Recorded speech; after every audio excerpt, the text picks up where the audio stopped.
Bonjour. Bonjour. Bonjour à tous.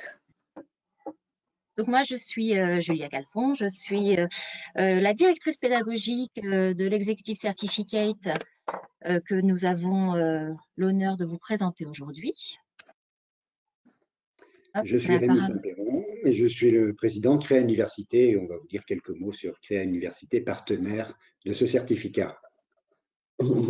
Bonjour à nouveau, je suis donc Rania Waret, responsable commercial Inter et je développe également les grands comptes en proposant des parcours sur mesure et celui-ci peut tout à fait rentrer dans ce cadre-là. Rémi, je te laisse commencer par présenter un tout petit peu Créa Université. Oui, quelques mots sur Créa Université. Créa Université, c'est une association qui a une douzaine d'années maintenant et dont la mission est de développer la créativité dans l'enseignement supérieur.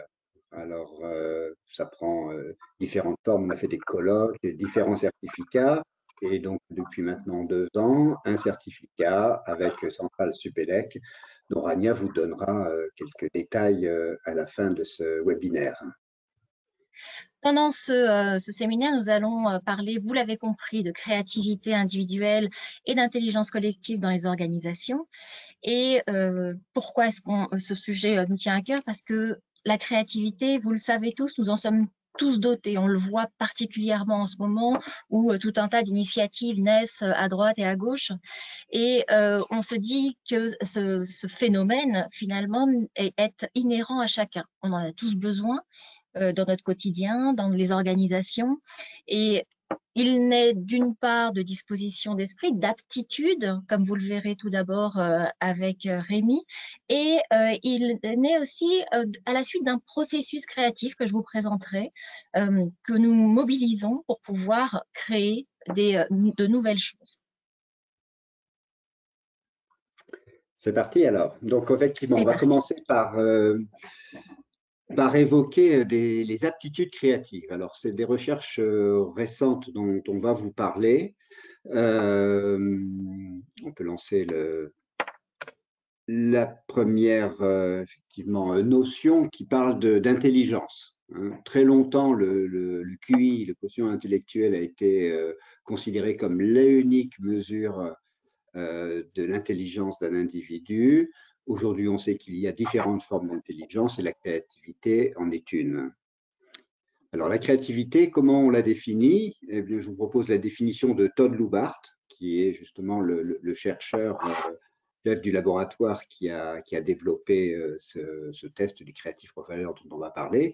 Donc, la créativité est définie comme une capacité à réaliser une production qui soit à la fois originale et adaptée au contexte dans lequel elle se manifeste. Donc, une définition très large, quelque chose de nouveau, une production nouvelle, potentiellement, il faut comprendre, potentiellement adaptée. Une idée créative peut très bien ne pas fonctionner finalement, mais potentiellement adaptée à un contexte.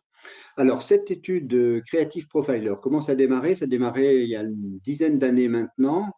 Donc, cette équipe de chercheurs a réuni un panel de ce qui est appelé des hauts potentiels créatifs.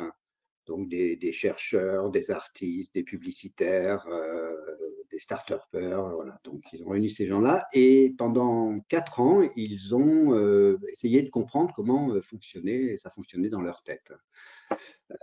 Et ils ont identifié donc des caractéristiques spécifiques de ces personnes dites à haut potentiel créatif. Et c'est ce qu'ils ont cherché à modéliser, de caractéristiques à la fois cognitives, on va le voir, donc liées à la cognition, à la connaissance, et d'autres qui sont connatives, c'est-à-dire plus liées à la personnalité de l'individu. Et donc, ce sont ces facteurs de créativité que le Creative Profiler a pour but d'évaluer. Donc, c'est un test qui se passe en ligne pendant 1h15, 1h30, et on va voir quel type d'aptitudes sont étudiées. La première aptitude est la pensée divergente, donc aptitude cognitive. La pensée divergente, c'est la capacité à générer des notions alternatives à partir d'une seule information initiale. Une information qui peut être un mot, qui peut être une image, qui peut être une histoire. C'est une notion de quantité et de fluidité et aussi de variété de la production.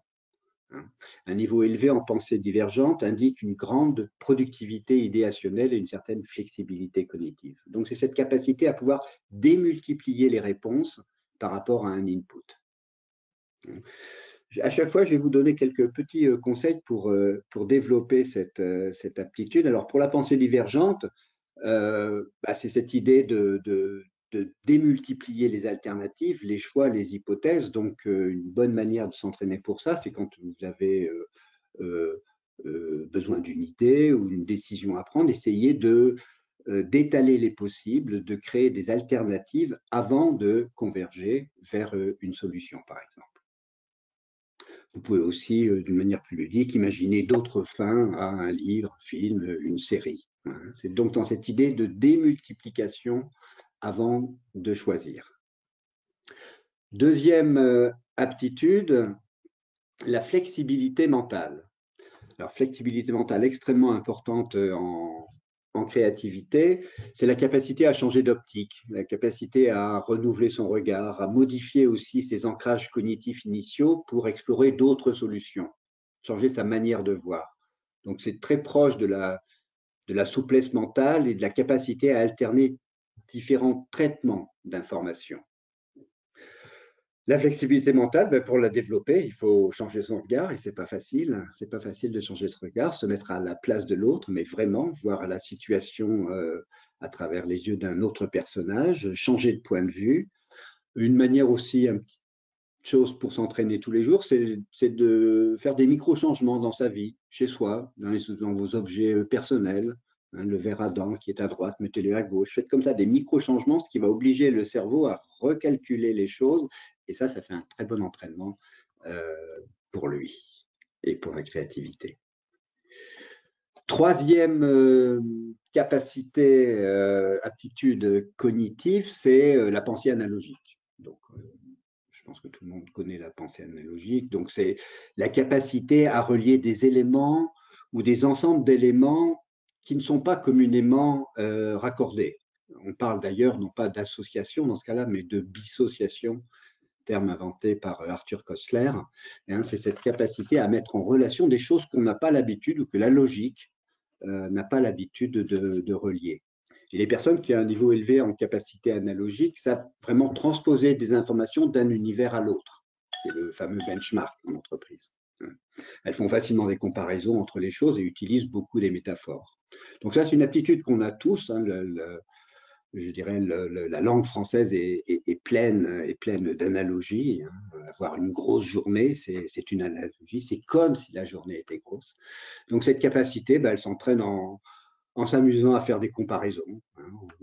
Ici, je vois une cheminée là-bas en face de chez moi. Une cheminée, c'est comme un volcan. Voilà. Des petites choses comme ça pour s'entraîner. Caractéristique suivante, la pensée convergente. On a parlé de la pensée divergente, évidemment en créativité, on diverge et ensuite on converge. Et donc, c'est la capacité à raisonner, à résoudre différents types de tâches logiques.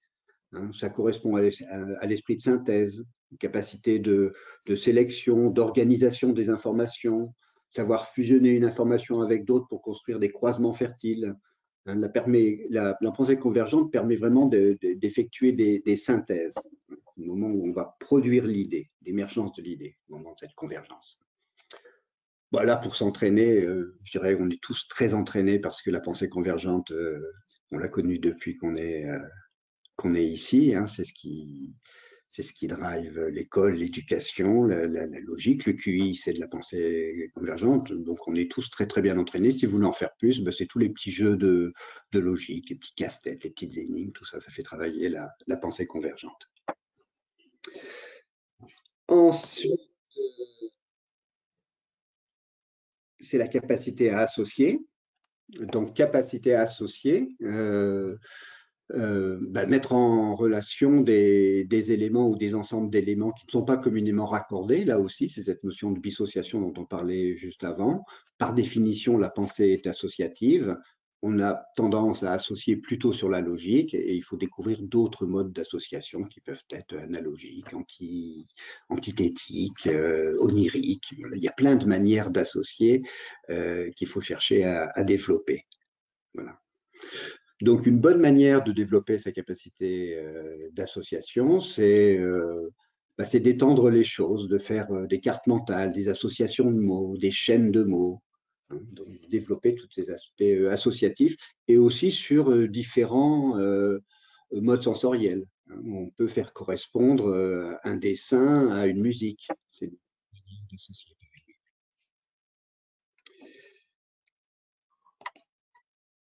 On passe maintenant aux aptitudes connatives, donc plus liées à la personnalité, les premières étant plus liées à la connaissance. Et la première aptitude qu'ils ont identifiée donc, chez ces hauts potentiels créatifs, ils l'ont baptisée tolérance à l'ambiguïté. Ils se sont aperçus que ces personnes au potentiel créatif pouvaient fonctionner dans des univers sans avoir toutes les informations, même avoir des informations contradictoires. Ça ne les empêchait pas d'avancer. Hein, ils ont donc baptisé cette notion tolérance à l'ambiguïté. Donc, c'est la capacité à pouvoir à lâcher un peu prise, à lâcher le contrôle et continuer à avancer sans avoir toutes les informations qu'on pourrait souhaiter. Qualité très utile dans les organisations aujourd'hui où tout n'est pas forcément très clair, mais il faut avancer quand même, particulièrement en ce moment peut-être. Comment développer la tolérance à l'ambiguïté? Déjà, c'est suspendre le jugement. Hein, une notion dont Julia va vous reparler tout à l'heure, extrêmement importante en créativité, c'est ne pas tout de suite converger avant de critiquer une idée, se demander finalement pourquoi pas. C'est être à l'aise avec des oxymores. Vous pouvez, pour développer votre tolérance à l'ambiguïté, vous amuser à créer des oxymores, hein, donc des oppositions, des antagonismes comme ça qui vont effectivement faire perdre un petit peu les repères et lâcher prise du coup. Caractéristiques suivantes, propension à oser, l'audace, la prise de risque, extrêmement importante en créativité parce qu'à un moment, on va aller contre le paradigme et les modèles ambiants. Donc, il faut être un petit peu gonflé pour faire de la créativité, particulièrement dans les organisations, hein, où le jugement est très développé. Donc, propension à oser dans des situations incertaines, capacité à saisir une opportunité pour passer à l'action, savoir prendre des risques calculés en conscience, ne pas avoir peur de se tromper ni de faire des erreurs. Tout ça, ça favorise effectivement la créativité avec ce côté d'audace qui était nécessaire. Développer son audace, il y a plein de manières, des petites choses qui vous font un peu peur dans la vie courante, vous pouvez les faire, dire bonjour à quelqu'un que vous ne connaissez pas, fermer les yeux dans le métro, voilà, trouver des petits défis personnels comme ça et puis les réaliser. Et puis, dans le monde de l'entreprise, des organisations du travail en général aussi, on peut s'affirmer plus, prendre des risques, prendre des positions et les défendre. Aptitude suivante, connative. Alors, l'intuition. Alors, l'intuition qui est un vrai truc. Un vrai truc, on le sait maintenant. Hein, longtemps, on est resté sans avoir beaucoup d'informations là-dessus. Maintenant, c'est une capacité qui est étudiée en laboratoire. On sait que ça fonctionne, c'est prouvé. On ne sait pas encore comment ça marche, mais on sait qu'on reçoit des informations autrement que par nos 5 sens. C'est une capacité qu'on a tous. D'expérience, les femmes l'utilisent plus et mieux que les hommes. Nous, on a un petit peu de mal avec les choses comme ça, un peu bizarres, qui ne sont pas très logiques, donc un peu des réticences à l'utiliser. Donc, l'intuition, c'est avoir une information qui nous vient. Elle n'est pas située dans la tête, elle est plus située dans le corps. Hein, c'est plutôt là que se passent les informations, c'est avoir une connaissance immédiate des choses sans nécessairement raisonner. Ressentir les situations. Donc, je vous invite tous à développer cette aptitude très utile dans ce monde complexe. C'est, par exemple, si vous hésitez entre 2 chemins pour aller quelque part quand on sera déconfiné, dites-vous c'est par là ou c'est par là. Mais n'interrogez pas votre intelligence, votre raisonnement, interrogez vraiment votre corps. Vous allez voir qu'il y a une des 2 alternatives avec laquelle vous vous sentirez mieux. Voilà, sur des petites choses comme ça, on peut apprendre à se faire confiance, déjà prendre conscience et puis se faire confiance par rapport à cette aptitude intuitive. Caractéristique suivante, l'ouverture, capacité d'ouverture, c'est la curiosité. La curiosité est très utile évidemment en créativité, donc c'est vraiment pas un vilain défaut, bien au contraire. C'est rechercher la nouveauté, c'est être à l'aise avec l'exploration de l'inconnu, avoir envie d'informations nouvelles, de s'ouvrir, d'aller chercher des choses nouvelles et de les confronter déjà à ce que l'on sait. En créativité, dans les techniques de créativité, c'est vraiment une partie qu'on va outiller. Des techniques vont aller ouvrir cette capacité d'ouverture, justement, pour pouvoir aller chercher des inputs et pouvoir produire des idées par rapport à ça. Comment développer sa créativité? Eh bien, aller vers des choses nouvelles. Acheter des magazines nouveaux, lire des nouveaux livres, même si ces éléments, voir des films, même si ça ne vous tente pas trop au début, faites l'effort initial de s'ouvrir et souvent on a des bonnes surprises par rapport à ça.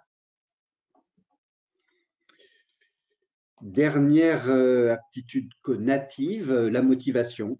Alors la motivation est extrêmement utile effectivement en créativité. On ne crée pas en traînant des pieds. Il y a vraiment une intention à avoir pour trouver des idées nouvelles. Alors, il y a deux types, vous savez, d'innovation, de motivation, pardon, la motivation intrinsèque et la motivation extrinsèque. La motivation extrinsèque, c'est celle qui est plus liée au résultat. Elle est extérieure, extrinsèque. On va faire quelque chose parce que le résultat nous apporte une satisfaction ou nous évite un problème. Et la motivation intrinsèque est plus liée au processus. On va faire les choses parce que ça nous intéresse, ça nous développe, ça nous plaît de faire ces choses-là. Évidemment, le résultat est important, mais le processus a aussi une grande importance dans la motivation intrinsèque. Voilà. D'où l'énergie et l'implication qu'on cherche à avoir dans les groupes de créativité. On peut noter qu'il y a juste deux moteurs à l'innovation, l'envie ou le besoin. On fait les choses parce qu'il faut les faire ou on fait les choses parce qu'on a envie de les faire. Et on sait d'expérience que ça marche mieux avec l'envie. Donc, développer sa motivation, c'est aussi voir le verre à moitié plein. C'est transformer justement un besoin en envie. Si vous avez une tâche ou une activité qui ne vous branche pas trop, essayez de trouver un petit aspect positif dans cette activité ou dans cette tâche. Et puis, faites un focus là-dessus. Et comme on peut très bien se monter le bourrichon négativement, on peut aussi se monter le bourrichon positivement. Et on n'y pense pas assez, je trouve, ça.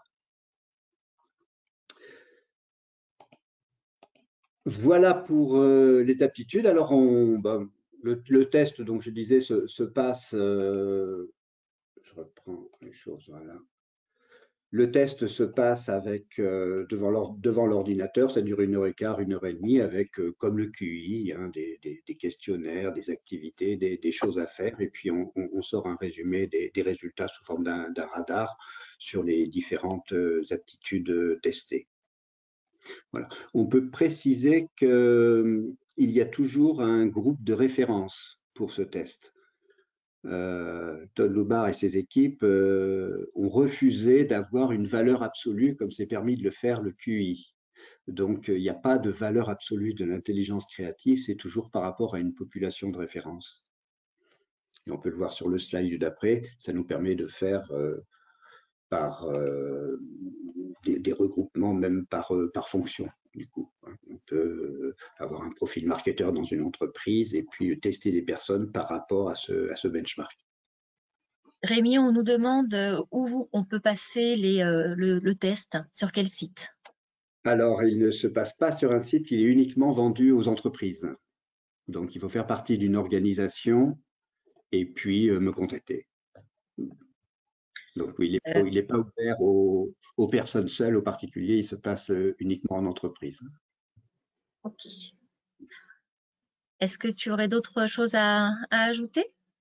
Eh bien, est-ce qu'il y a d'autres questions? Je vais rouvrir le Est-ce que chat. c'est Foresight? Est-ce que c'est la même chose que Non, le test Foresight? non, il est complémentaire du test Foresight. Le test Foresight mesure, on va dire, les qualités créatives nécessaires au creative problem solving. On y arrive. Donc, on reprendra des éléments de réponse sur le test Foresight un petit peu après. Je poursuis. Alors, je vais d'abord répondre à une question publique qui a été posée. Et la question est: coucou Julia, j'espère que tu vas bien. Est-ce que ça va être 1 heure de théorie avec slide? Donc oui, je vais bien. Merci beaucoup. Ça, c'est la première des réponses. Est-ce que ça va être 1 heure de théorie? Le format, malheureusement, est assez descendant. Et c'est pour ça qu'on vous incite à poser un maximum de questions dans le chat. On essaye d'y répondre au fur et à mesure. Et de toute façon, on aura après un temps de questions-réponses un peu plus large. On a encore N'hésitez pas à poser vos questions, effectivement, au fil de l'eau, on y répondra. On a encore une question éventuellement pour toi, Rémi. Est-ce que la créativité se développe ou est-ce inné? Oh, ça se développe, ça développe. C'est un muscle, l'intelligence. Le cerveau, c'est un muscle. Donc oui, oui, ça se développe. Et l'autre bonne nouvelle, c'est qu'on en a au départ tous plus qu'on ne pense. On est tous plus créatifs qu'on ne le pense. En fait, c'est une aptitude que les enfants ont naturellement et que malheureusement, le formatage éducationnel, culturel, atténue un petit peu nos capacités. Et c'est pour ça qu'on a besoin de techniques et de méthodes pour retrouver cette capacité créative formatée par la logique comme nous sommes. Je poursuis un tout petit peu avec les étapes en fait du processus créatif. On a identifié pour des étapes qui mènent à cette production dont tu as parlé tout à l'heure dans la définition, qui est une production nouvelle et adaptée au contexte. Donc, certains chercheurs ont identifié des étapes de processus et ces étapes ont été d'abord travaillées dans à la fin du 19e siècle et le premier réellement à avoir identifié ces étapes sans l'avoir défini comme telle à ce moment-là, c'était Poincaré qui a réussi à identifier 4 grandes étapes. Et dans les années 1926, enfin en 1926 carrément, Graham Wallace, lui, a modélisé à partir de plusieurs écrits, dont ceux de Poincaré, mais pas que, le processus créatif. Donc c'est un modèle qui est le premier en fait qui a été créé.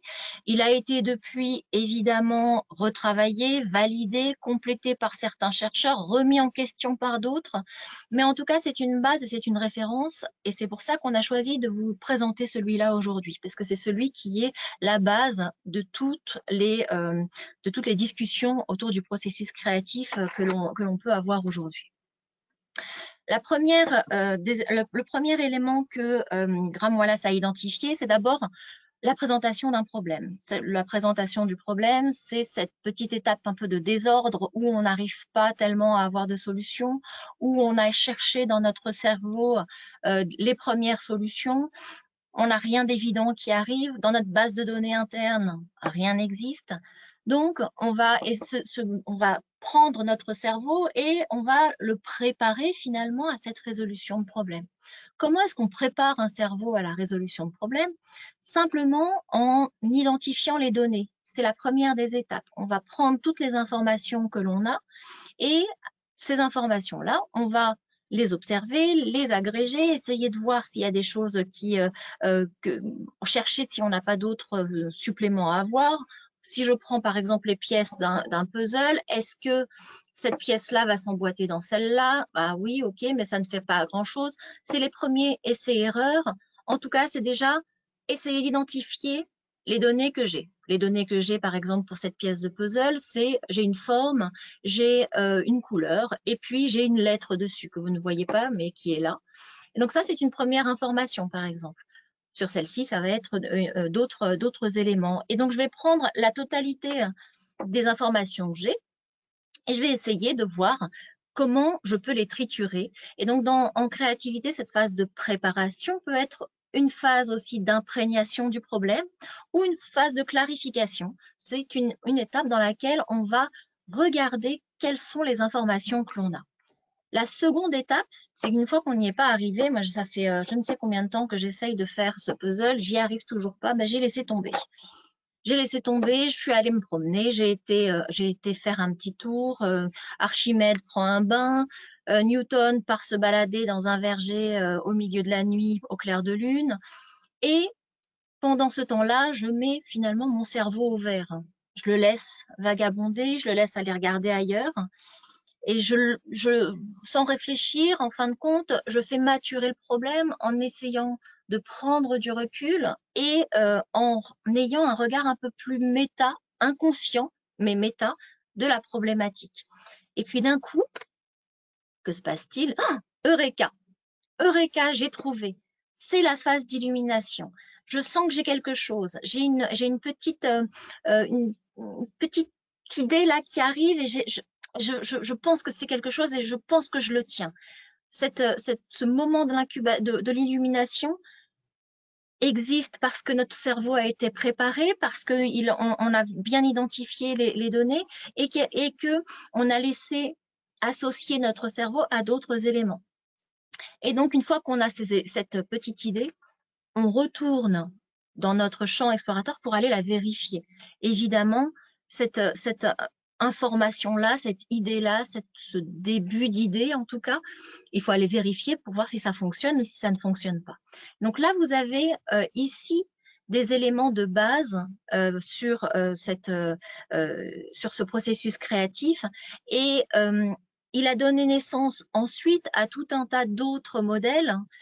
Nous utilisons le modèle du CPS dans notre formation, qui a été développé dans les années 30 par Osborne et Barnes, mais ce modèle du processus créatif a aussi donné naissance à tout un tas d'autres modèles qui sont nés un peu plus tard par rapport au CPS, donc peut-être se sont-ils inspirés du CPS, on ne sait pas, mais en tout cas ils sont nés un peu plus tard.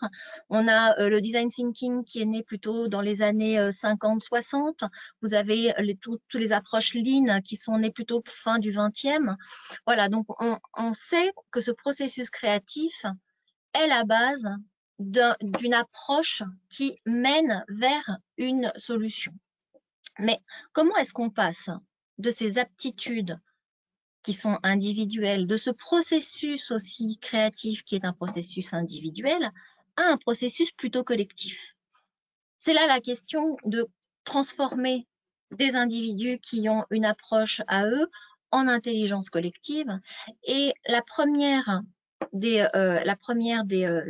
premier facteur finalement, c'est d'adopter notre posture. La posture, Rémi en a parlé et elle est essentielle en créativité. Elle est essentielle parce que c'est à partir de cette posture-là que l'on va avoir une appétence au monde, une curiosité, qu'on va avoir envie d'apprendre tout le temps, qu'on va aller écouter ce qui se passe, qu'on va être ouvert au monde finalement. Et vous le comprenez bien quand je suis en train de vous raconter tout ça, que c'est quelque part le travail d'une vie entière. On n'arrive pas à être ouvert comme ça. C'est vraiment un travail sur soi que l'on développe pour pouvoir s'ouvrir et être créatif. On a une petite question. Distinguez-vous créativité artistique et scientifique? En fait, ce que l'on distingue, ce sont les champs d'application. Parce que vous avez une créativité qui s'applique dans le champ artistique. Donc là, c'est de l'art et donc on a un cadre qui est posé. Et on a la créativité qui fait appel aux mêmes éléments adapté au champ d'application qui est plutôt scientifique. Rémi, je crois qu'il y a une autre question. Comment le processus du XXe siècle s'adapte dans le monde aujourd'hui avec de plus en plus de données? Dit autrement, comment préparer le cerveau, faire le tri parmi tout ce qui est disponible? Est-ce que tu veux répondre, Rémi? Oui, j'ai déjà essayé de comprendre la question. Comment ça dans le monde aujourd'hui avec de plus en plus de données? Moi, je dirais que ça ouvre la place à l'intuition, parce que les situations sont extrêmement complexes aujourd'hui. Il y a des tenants et des aboutissants et des choses qui se mêlent et qui viennent pas polluer, mais compliquer, complexifier les situations. Et donc, La créativité aussi, par son changement de regard, nous permet de, notamment la pensée analogique, nous permet justement d'avoir des correspondances de sens entre des situations et de les simplifier d'une certaine manière. Donc, je crois que le temps de la créativité, on sait qu'il a démarré depuis longtemps, mais c'est vraiment quelque chose qui va se développer énormément, je pense, dans les années qui viennent. Surtout si les machines font tout le reste, il va nous rester que ça.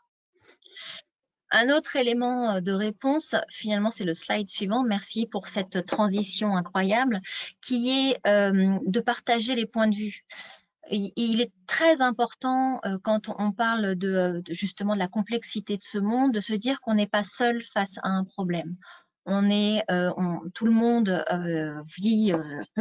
peut s'imprégner des problématiques, et nous avons fort heureusement aussi chacun des points de vue différents. Nous avons chacun d'autres façons de regarder une situation. J'ai mis ici la célèbre fable des 6 aveugles face à un éléphant, où chacun regarde la partie qu'il a en face de lui.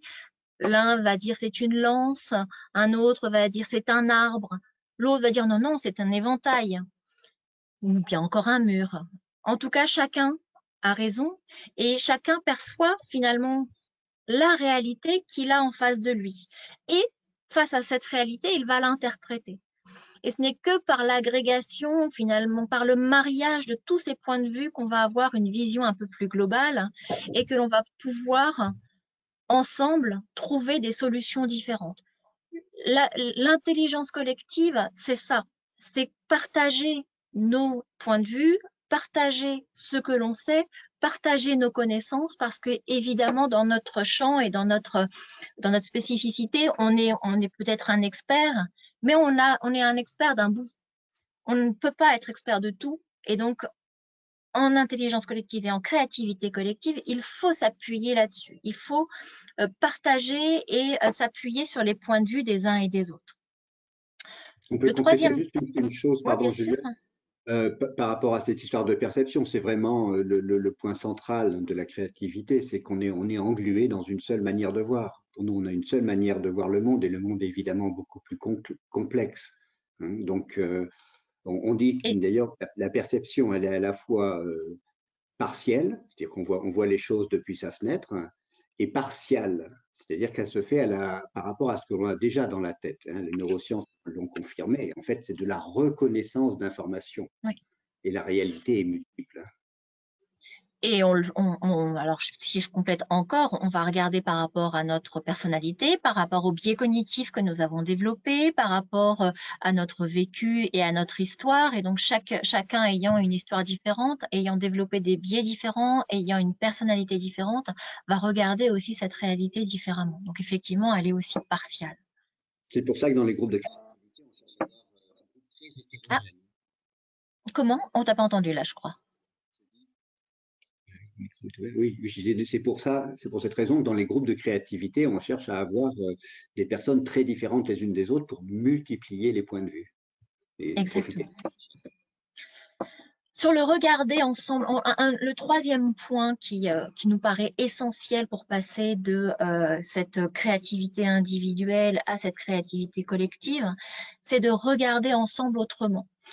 Une fois qu'on sait qu'on a chacun une vision, qu'on a chacun une perception des éléments, c'est comme le disait Rémi tout à l'heure, rentrer aussi dans la perception de l'autre, essayer de s'ouvrir au regard de l'autre. Et une fois qu'on a réussi à s'ouvrir au regard de l'autre, c'est ensemble essayer de regarder et de tordre la réalité pour voir la problématique autrement.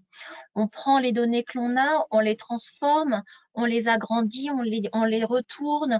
Vous avez tout un tas de techniques qui sont liées à se regarder le monde autrement.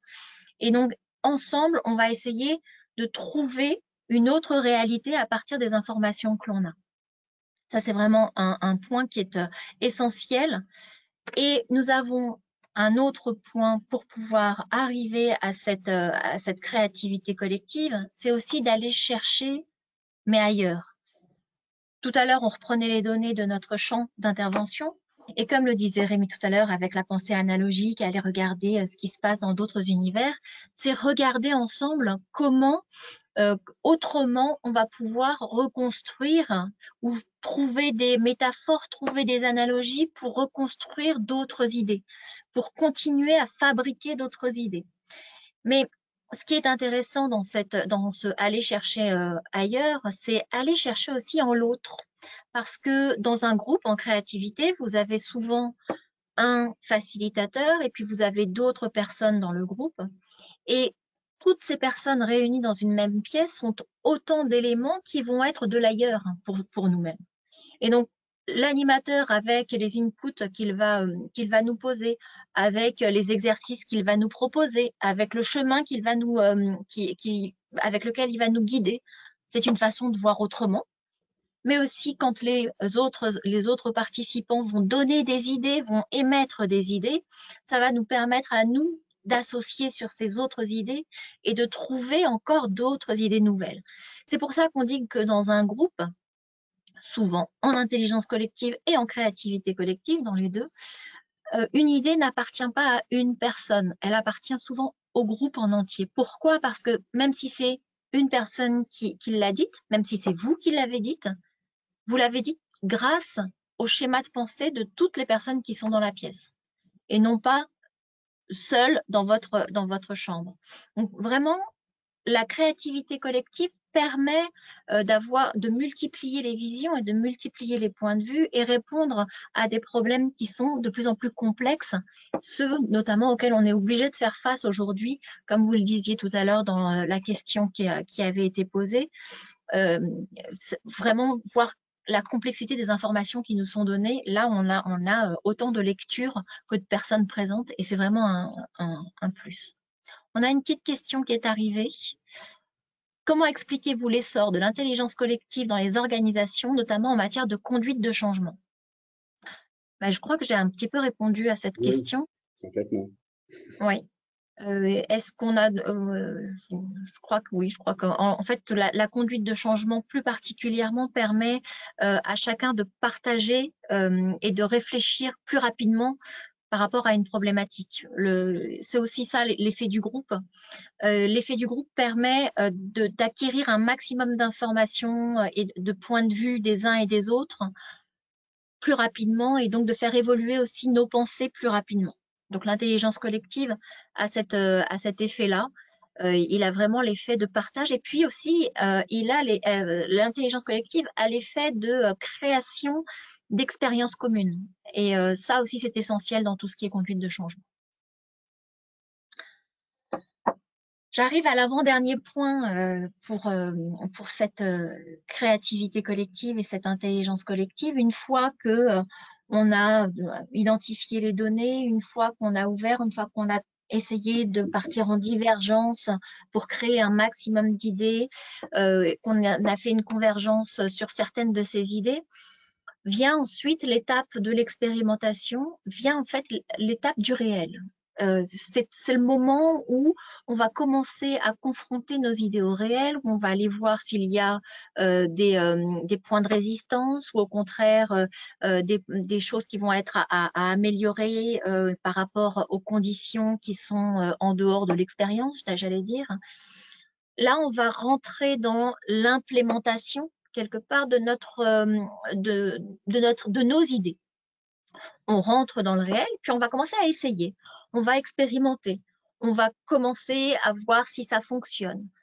Une fois qu'on a fait ces expériences, on va probablement choisir une. Alors une, ça ne veut pas dire que les autres sont mauvaises, c'est que pour le moment, en l'état actuel des choses, il nous semble que c'est la version la plus tentable, c'est la plus aboutie pour pouvoir sortir. Donc, on va la choisir. Et une fois qu'elle a été choisie, on va aller la tester dans le réel. Et donc, on va la tester, l'expérimenter, on va l'éprouver, on va recueillir des informations. Et ces informations-là vont nous aider à recommencer et à réitérer et à retourner peut-être un peu plus haut dans le processus pour améliorer jusqu'à la fin réussir à trouver chaussure à son pied. Donc les idées, là je vous ai pris l'exemple d'une idée, mais évidemment on peut faire ça avec plusieurs des idées et on a toute une phase d'amélioration et de complément d'idées qui se fait dans le réel et dans la confrontation à ce qui se passe dans la réalité.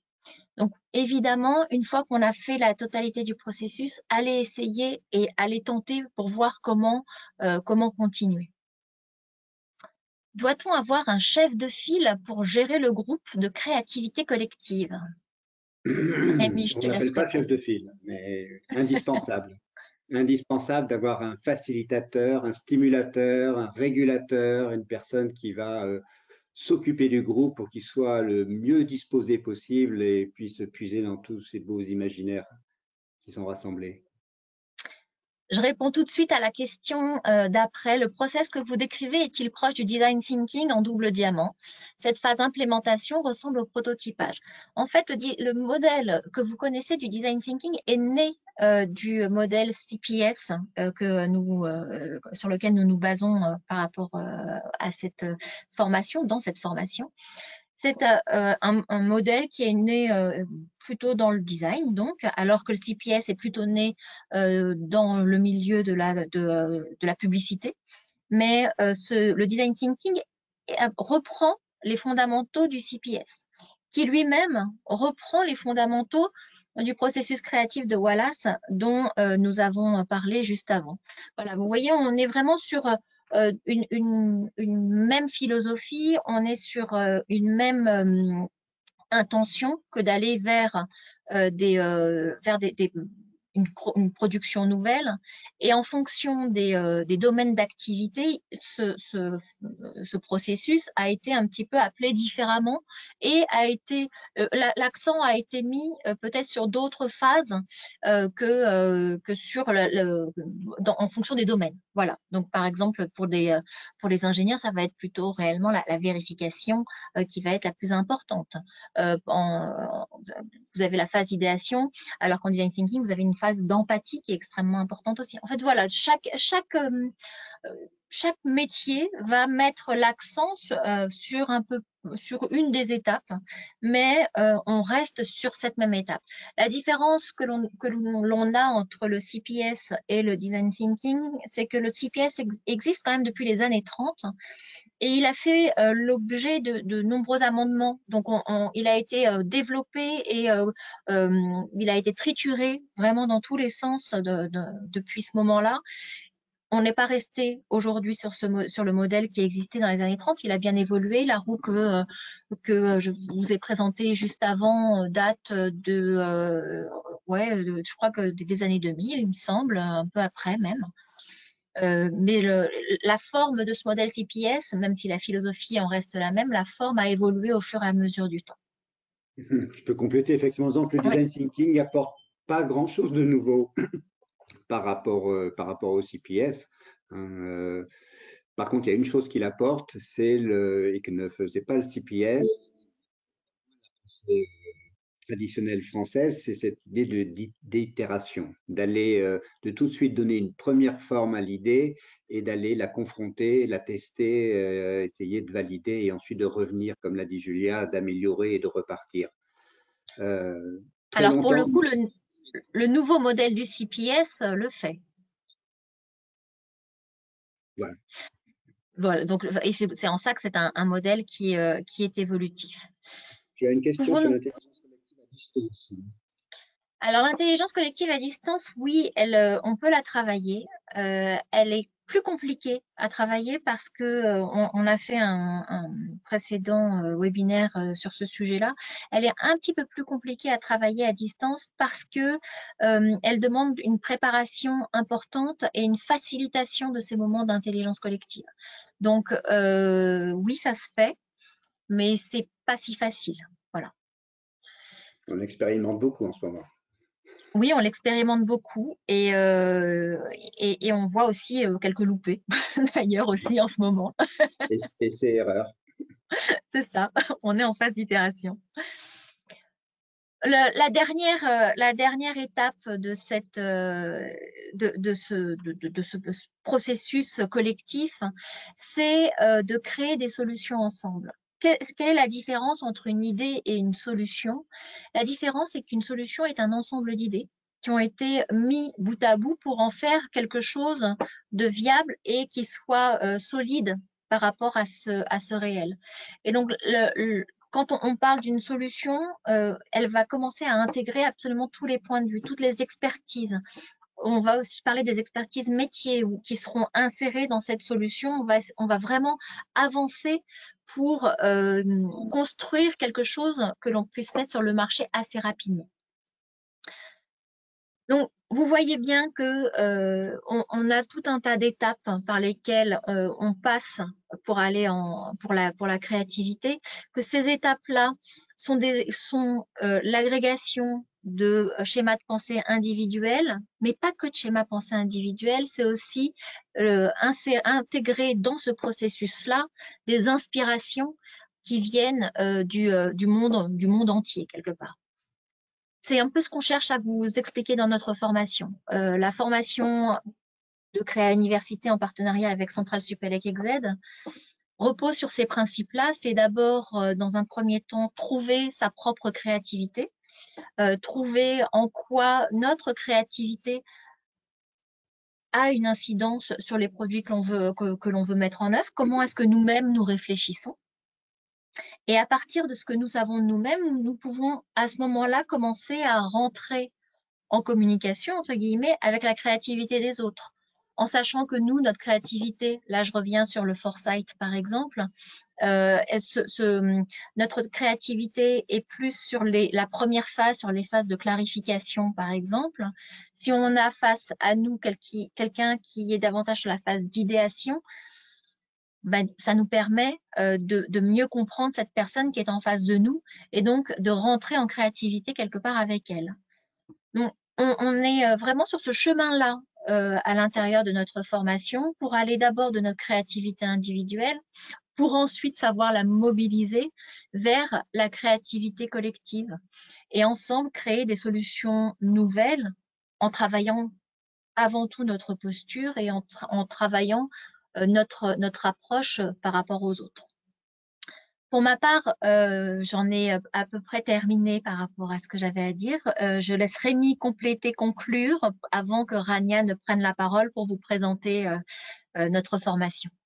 D'accord, merci Julia. Ce qu'on peut dire, ça a été très rapide, hein. C'était quelques minutes pour vous faire une petite sensibilisation à ces notions qui sont évidemment très très vastes, évolutives, hein. Les capacités créatives, c'est quand même quelque chose de très nouveau.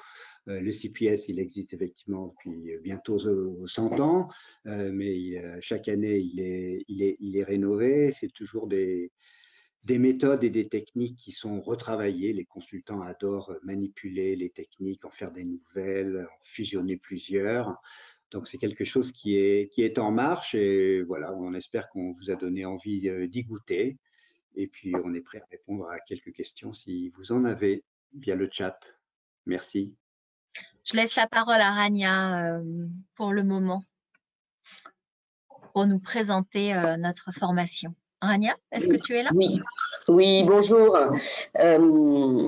En fait, tu as très bien résumé ce que les participants, en tout cas, vont aborder au travers de ce parcours.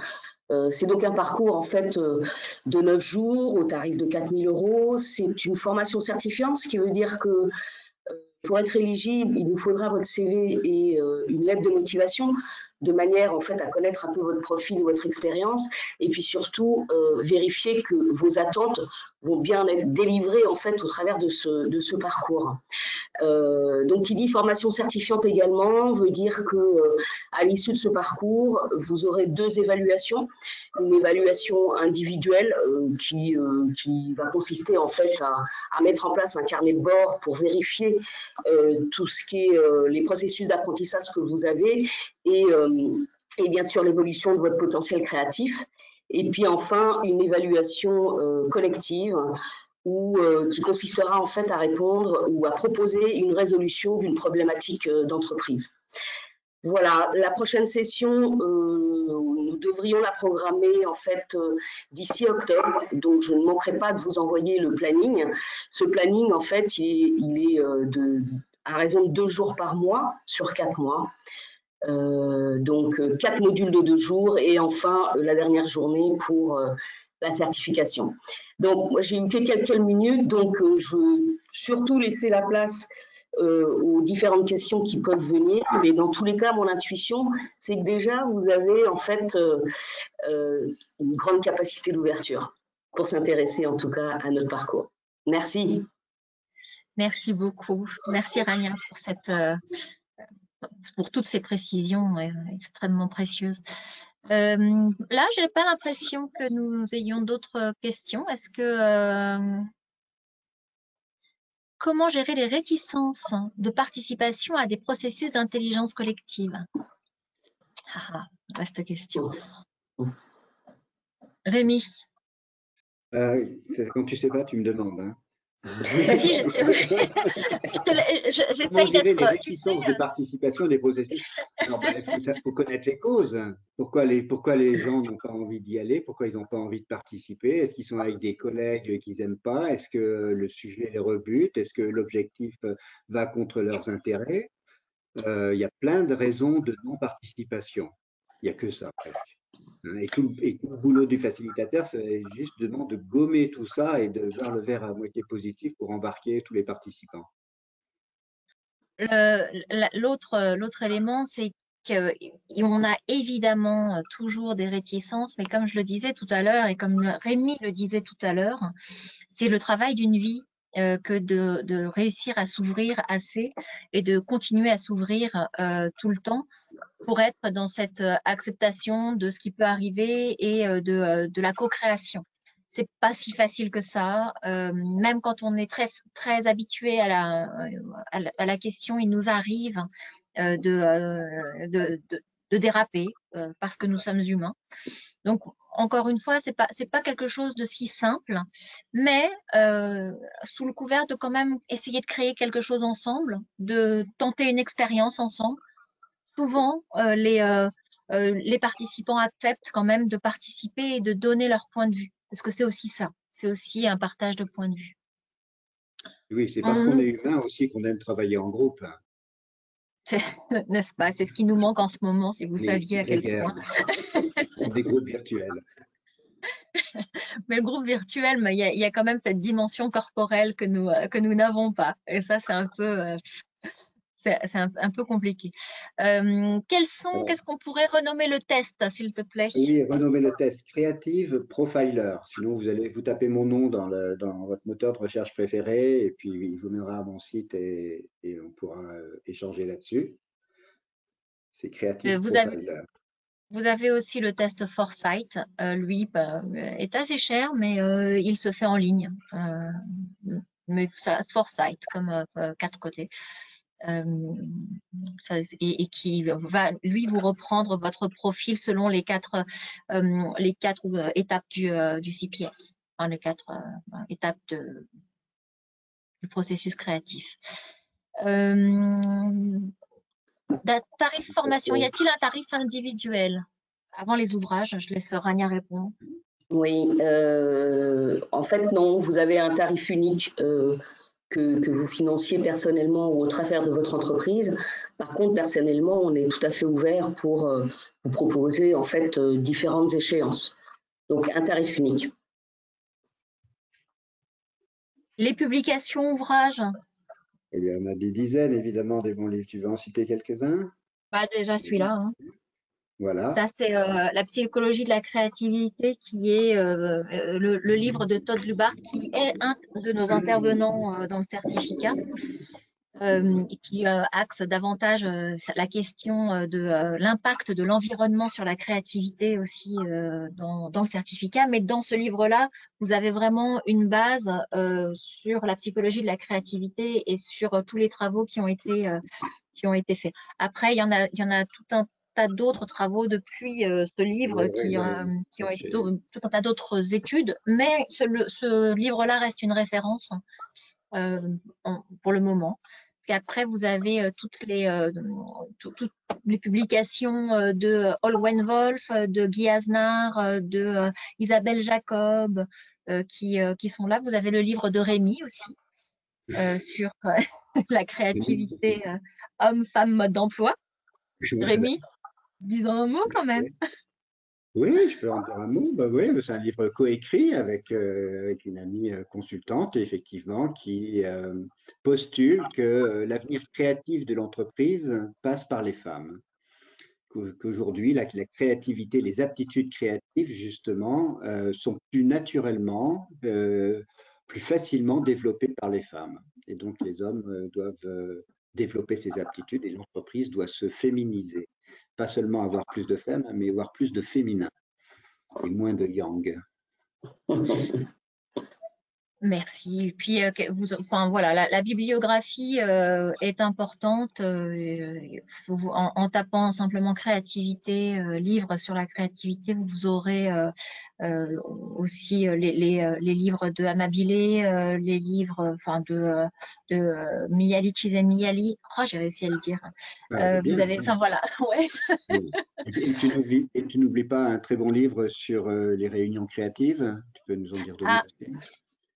merci. Il est pas épuisé, on le trouve encore. Non, celui sur. Alors, il y a un livre que j'ai écrit qui est sur l'animation de réunion, et donc là, c'est un peu plus large sur l'animation de réunion globale.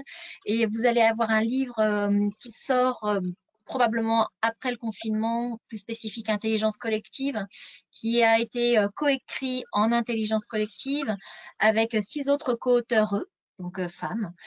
Et il sera édité chez Duno, mais la date de sortie, on ne la connaît pas encore, probablement septembre. Voilà. On nous pose la question, je suis directeur de création en agence, quel est le niveau des stagiaires? Dans mon cas, j'ai envie de perfectionnement. J'ai envie de dire, quel est votre niveau actuel? Parce qu'on a des gens, des personnes qui sont aussi des designers, qui ont aussi tout un tas de background derrière eux, mais qui n'ont pas de processus dans leur bagage et qui ont appris jusque-là sur le terrain et assez peu dans les écrits. Et donc, il y a aussi cette dimension-là. Vous avez évidemment une dimension extrêmement pratique dans ce certificat, mais il y a une dimension qui est qui vous donne des références académiques quelque part et qui sont des points de repère pour pouvoir avancer dans le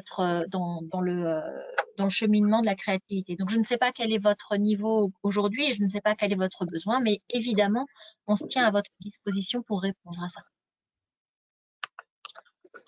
Est-ce que la pensée intuitive est la même chose que l'intelligence émotionnelle? Non, non. L'intelligence émotionnelle, elle est plus liée à l'empathie, hein, qui est aussi une aptitude créative collective cette fois-ci. Hein. Les 10 aptitudes qu'on a vues, ce sont des aptitudes individuelles.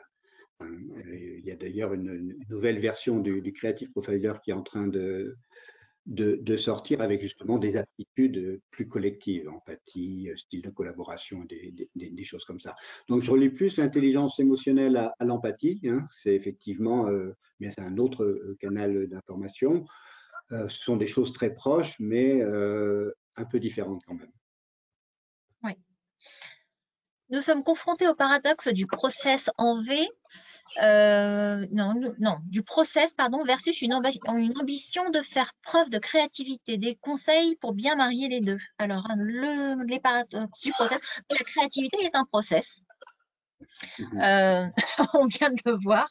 Nous avons le processus créatif qui nous le montre, qui est un process évolutif évidemment, mais ça reste un process. Donc, la réponse que l'on aurait à ça, c'est celle-ci. Oui. Alors, le problème des processus, c'est pas d'être des processus, c'est d'être fermé, surtout.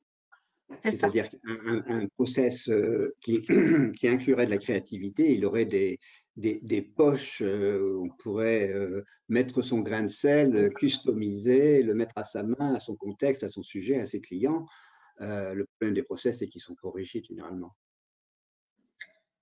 Je crois que là, nous arrivons à la fin de notre temps et je vous remercie pour ma part et je remercie mes acolytes d'avoir participé à ce webinaire. Merci beaucoup Rémi, merci Rania, merci Brice que vous ne voyez pas. Merci Rania.